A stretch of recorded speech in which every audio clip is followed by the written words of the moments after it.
Hello sir. Hi. This is Prasanna. Hi. Sir, thank you for inspiring so much sir. Kalki movie is really very excellent. My question is అందరం కూడా కల్కి ప్రాజెక్ట్కే అన్నప్పుడు ప్రభాస్ గారినే అనుకున్నాం కల్కి అని. బట్ ఇప్పుడు ప్రభాస్ గారు కర్ణుడుగా కనిపిస్తున్నాడు. సో కల్కిగా ఏ హీరో రాబోతున్నాడని ఎదురు చూస్తున్నాము.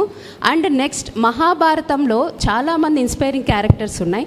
సో ఆ క్యారెక్టర్స్లో మిమ్మల్ని బాగా ఇన్స్పైర్ చేసిన క్యారెక్టర్ ఏంటి, ఎందుకు, ఏ పాయింట్స్లో ఆ క్యారెక్టర్కి మీరు ఇన్స్పైర్ అయ్యారు? అంటే ఇంకా పొట్టలోనే ఉన్నారు. సో యాక్టింగ్ కాస్టింగ్ గురించి వెళ్ళలేదు ఇంకా. So and second part I think Mahabharatam A character గురించి చదివినా ఆల్మోస్ట్ సెకండరీ క్యారెక్టర్స్ చదివినా వాళ్ళ బ్యాక్గ్రౌండ్ అండ్ వాళ్ళ బిల్డప్ ఉంటుంది. It's amazing. సో వాళ్ళే మెయిన్ క్యారెక్టర్స్ అనుకుంటాం. That's the way Mahabharata is return and it's beautiful. But obviously, like so many people, and very obviously because I put it, Karnadu is one of my favorite characters.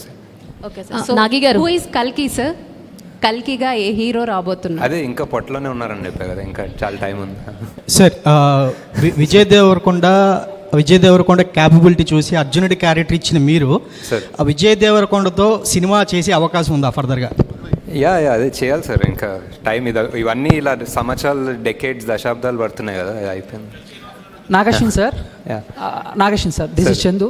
So first కల్కి script Prabhas గారికి చెప్పిన తర్వాత ఆయన reaction ఏంటి? And Bujji, Bhairava, Ashwatthama and Yaskin, ఈ 4 క్యారెక్టర్లో మీరు ఏ క్యారెక్టర్ని డిజైన్ చేయడానికి చాలా ఛాలెంజింగ్గా తీసుకున్నారు?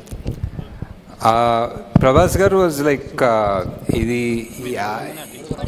First of all Mahanati cinema తర్వాత ఇది ఎక్స్పెక్ట్ చేయలేదేమో నా నుంచి. So he was very excited. And ఇదేంటి కొత్త ప్రపంచం ఏంటి, ఇది ఎలా తీస్తారు అనేది చాలా క్యూరియాసిటీ ఉండే. And he was very excited. At first day to almost the release day he was, మేము ఎక్కడన్నా, నేను, ప్రియాంక, స్వప్న ఎక్కడన్నా కొంచెం డౌట్ఫుల్ ఉన్నా, కొంచెం వరిడ్ ఉన్నా, I think he always believed in the project. He was always 100%. He was like, మీకు అర్థం కావట్లేదు మీరు ఏం తీస్తున్నారో, ఇది రిలీజ్ అవుతా తెలుస్తుంది మీకు అన్నంత కాన్ఫిడెంట్ ఉండే.